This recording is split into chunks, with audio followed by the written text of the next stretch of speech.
The man who arranged it thought it was a good idea at the time. His name was Dick Clark, not the television host, the other one, a promoter who had spent 15 years learning what sold tickets and what didn't. He knew demographics. He knew markets. He knew that summer 1967 had a very specific kind of audience waiting for the Monkees. And he believed, with the kind of confidence that comes from never being wrong often enough, that he also knew what that audience didn't want. He did not know Jimi Hendrix. Nobody in the business really did yet. Are You Experienced had been out for a few months. The British press had already started using words like genius and dangerous and something we've never seen before. But in the American touring circuit, those words hadn't fully landed. Jimi was still a name you heard at the end of sentences. Tagged on, added as a footnote, preceded by, also on the bill. A conversation piece, a rumor. The kind of name that circulated among musicians at 2 in the morning, accompanied by shaking heads and the particular silence of people who had witnessed something they couldn't quite articulate. The booking made a certain kind of logic if you squinted. The Monkees needed an opener. Jimmy's management needed visibility. Somebody made a phone call, numbers were agreed upon, contracts were signed.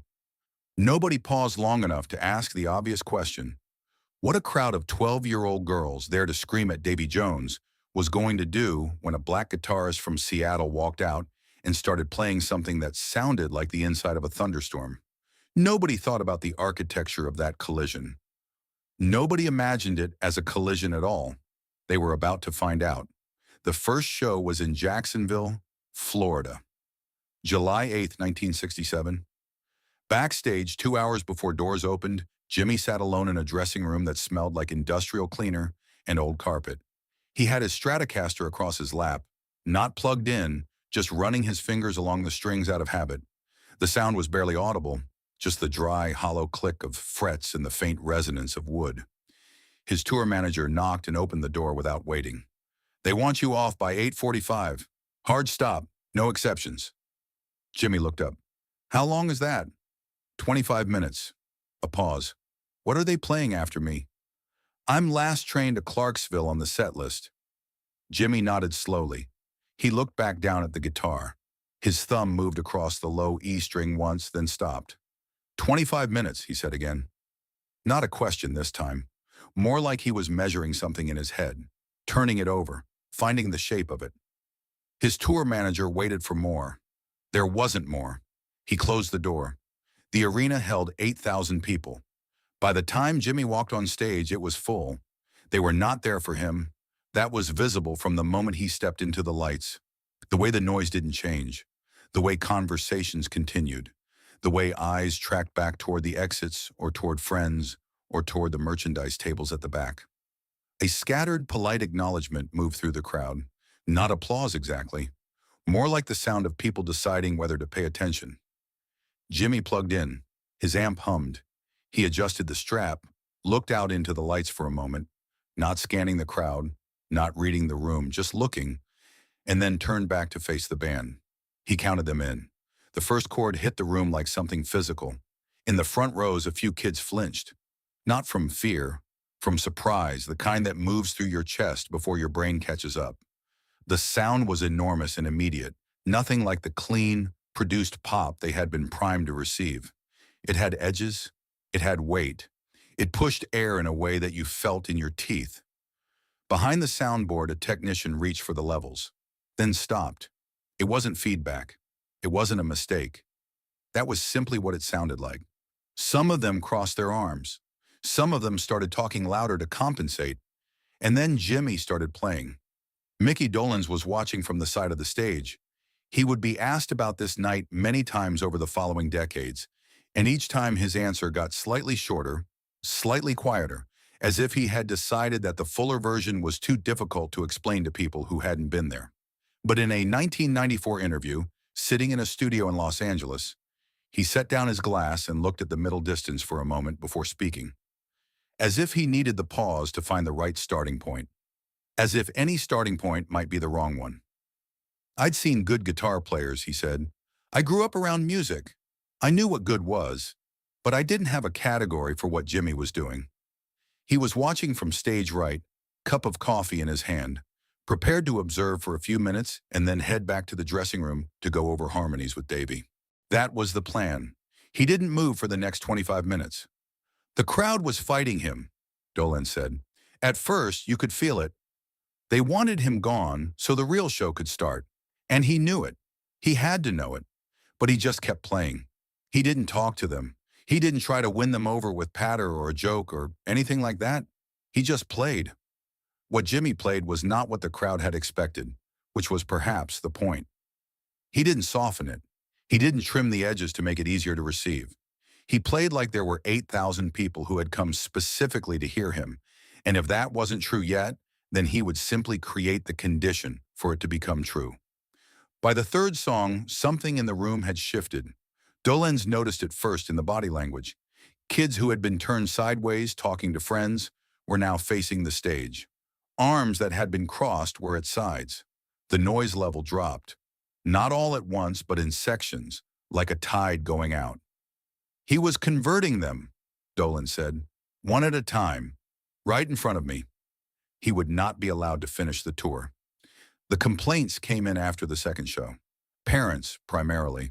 Some of the language used in those letters does not need repeating, but the through line was consistent. This was not appropriate for their children. The act was too loud, too sexual, too confrontational, too much. Something about it refused to stay at a comfortable distance, and that refusal was being interpreted as an attack. A petition was reportedly signed. Calls were made to the promoter's office, polite at first, then less so. The Daughters of the American Revolution, an organization whose relationship with rock and roll had never been warm, issued a formal objection, which was treated seriously by people who had strong financial reasons to treat it seriously. Dick Clark received the paperwork on a Tuesday. By Wednesday, the decision had been made. Jimmy was told in a phone call. His manager, Mike Jeffrey, took the call and then walked into the room where Jimmy was sitting and delivered the news with the flat, affectless tone of a man delivering a weather report. "They're pulling us off the tour." Jimmy set down the glass he was holding. He didn't say anything immediately. "How many shows did we do?" "8. Another pause. "Did they pay us for the rest?" Jeffrey hesitated. "We're working on it." Jimmy picked his glass back up. He looked out the window. Whatever he was thinking did not make it to his face. "Okay," he said. That was all. Micky Dolenz found out when he read it in the trade press. He was eating breakfast in a hotel in Ohio. He turned the page and saw the item. 3 sentences, industry brief, the kind of notice that appears between tour cancellations and record deal announcements. Jimi Hendrix experience removed from Monkees summer tour. Creative differences cited. Both parties wish each other well. Dolenz read it twice. He put the paper down and finished his eggs without tasting them. The show that night went well, the same as every night went well. The crowd screamed and the lights flashed, and the songs landed exactly where they were supposed to. Afterward, in the dressing room, someone opened champagne, and someone else told a joke, and everyone laughed. Dolenz laughed too. He was good at that. But driving back to the hotel, he kept thinking about the Jacksonville show. The moment somewhere in the middle of the third song when he had realized, with a certainty he hadn't expected, that he was watching something that he himself could not do. Not technically. He understood the difference between his own abilities and Jimmy's well enough not to make that comparison at all. It was something else, something harder to name. "I think what I felt," he said in that 1994 interview, "was that Jimmy was completely free up there. Not performing free, actually free. Like the guitar was the only thing in the room that was real to him, and everything else. The crowd, the lights, the noise, the fact that nobody wanted to hear him. None of it touched him." He paused. "And I thought, that's what it's supposed to look like. I just didn't know it until I saw it." Jimi Hendrix died on September 18, 1970. He was 27 years old. He had been a professional musician, in the fullest sense of the word, for less than 4 years. In the weeks after his death, tributes came in from across the music world. Eric Clapton, Pete Townshend, Miles Davis, Keith Richards. Each of them reaching for language adequate to the thing they were trying to describe, and each of them falling slightly short of it, because language was not the medium Jimmy had worked in. Words could gesture at the shape of what he had done. They could not replicate it, could not carry it, could not make someone who hadn't heard him understand what it felt like to be in the room when he played. Micky Dolenz did not give an interview that week. He was on tour. The show went on, as it had always gone on, as it would continue to go on. He played the songs and hit the harmonies, and the crowd sang along, and everything was exactly as it was supposed to be. But in a dressing room somewhere in the Midwest, after a show in October 1970, a journalist caught up with him and asked if he had a memory of Jimi he wanted to share. Dolenz thought about it for a long time. Jacksonville, he finally said. 1967. He was our opening act. The crowd didn't want him, and he played like they were the luckiest people alive. He looked down at his hands. I've thought about that night a lot over the years, about what it takes to play like that when nobody in the room is with you, to not need them to be with you. He exhaled slowly. I never figured out how he did it. I'm not sure it's something you can figure out. I think you either have it or you don't. A pause. He had it. The booking had made a certain kind of logic. Dick Clark, or the other one, or whoever had finally signed off on the idea. They had looked at the numbers and the demographics and the tour dates and made a rational decision. A decision that, from the outside, appeared reasonable. What they had not accounted for was the 25 minutes that would follow. 25 minutes in Jacksonville, Florida. 8,000 people who came to see somebody else. A guitar that sounded like the inside of a thunderstorm. And one musician who didn't need the room to be ready for him. Because he knew, with a quiet, absolute certainty, that no amount of indifference could erode. That he was going to play the same way regardless. It wasn't defiance. It wasn't even confidence exactly. It was something quieter than both of those things. Micky Dolenz spent 30 years trying to find the right word for it. Standing at the side of the stage in Jacksonville, cup of coffee cooling in his hand, watching a crowd slowly, reluctantly, helplessly begin to turn. He had been the only person present who could see both sides of it at once. The crowd discovering something they hadn't known they needed. And Jimi, giving it to them without ever once asking for anything in return.